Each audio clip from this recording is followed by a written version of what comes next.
દારૂ પીને ગાડી લઈને પેલા 4 વ્હીલ ખુલ્લી જીપ લઈને નીકળ્યા અને પછી ખુલ્લે આમ બોટલ પીને રોડ ઉપર પેશાબ કરતા હતા અને પછી છે ને એ લાકડીના ઘા કરતા હતા. પછી 2 વ્હીલ લઈને નીકળ્યા ને આમ લાકડીના ઘા કરી કોણ છે એમ બે ફામ ગાયરું બોલી અને અમે પોલીસ આગળ ફરિયાદી કરવા ગયા એટલે પોલીસ વાળા કે તમે અહીં પકડીને આવ્યા છો એટલે અમે થોડાક પકડીને આવી તો કે તો ફરિયાદી ન થાય કે તો આવેદન પત્ર આપવું પડે તો આમ તોડફોડ કરીને બધું અને કબાટના દરવાજા તોડી નાખ્યા છે, રૂમના દરવાજા તોડી નાખ્યા છે ને એ પોલીસ વાળા આવે.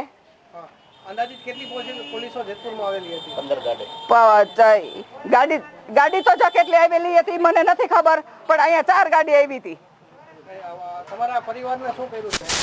અમારા પરિવારને પહેલા વેલા મારા ઘરવાળા અહીંયા માથીને એને લાઠીચાર્જ કર્યો એટલે અહીંયા આવીને બેઠા. ઈ હું કે ગમે સ્વાભાવિક તમે આવ્યા તો અહીંયા મોટા માણસો આવ્યા તો બેહવાનું કે અહીંયા બેઠા હતા તો કે અહીંયા હજી મીટિંગ કરીને બેઠો છે એમ કરીને બાવડું ઝાલીને એનો હાથ ભાંગેલો છે ને એને ઘા કરીને માર્યું છે અને લઈ ગયા છે. અને તે પછી આવીને પાછા ઘરમાં અહીંયા મારી છોકરીને મજા નહોતી તો અહીંયા બધા મોટા મોટા બેઠા હતા કે તમ તારે અમે તો અહીંયા બેઠા છે ભલે મારા ભાઈને લઈ ગયા તો એ બધાને આવીને મારીને બાયણા ઢીકા પાટું મારીને એ અંદર ઘરીને જોઈ ઓલા દરવાજા તોડી નાખ્યા છે અને બધાને લઈ ગયા છે. મારા જમાઈ ઘરમાં ખરકાટ આવ્યો હતો ને એને લઈ ગયા છે.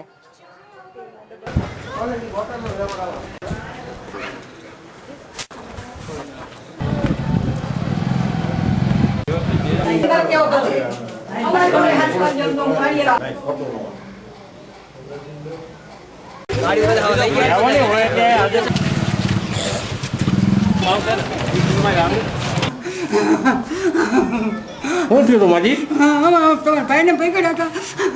કાહું કરવા? હા એ ડેલા ઉભા હતા ખાલી જોતા હતા મારી પર ઉભીને જોતા હતા ને તોય પકડ્યા. મને કાંઈક થઈ ગયું પછી શું શું એને કર્યું? મારવા માંડ્યા. કોણ હતા મારવા વાળા? ખબર નથી મને દાડા ઓલા હતા.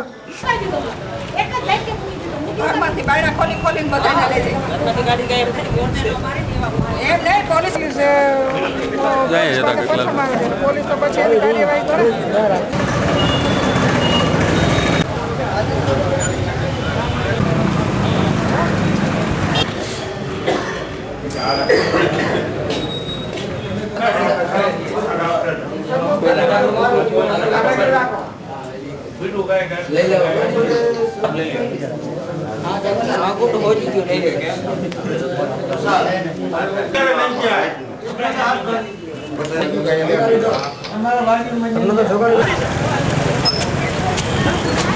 એનો ફોન આવ્યો કે સાહેબ આ પોલીસ સ્ટેશનમાં બહુ મોટું ટોળું આવ્યું છે તમે તાત્કાલિક આવો.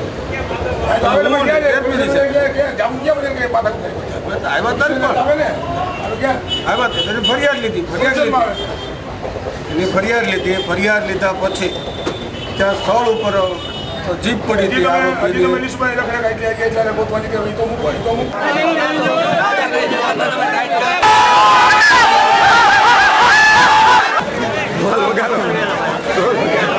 માનનીય મુખ્યમંત્રી શ્રીનું નરેન્દ્રભાઈનું પણ ધ્યાન દોર્યું છે. એની ઓફિસમાં વાત થઈ ગઈ છે, અત્યારે એ પ્રવાસમાં છે.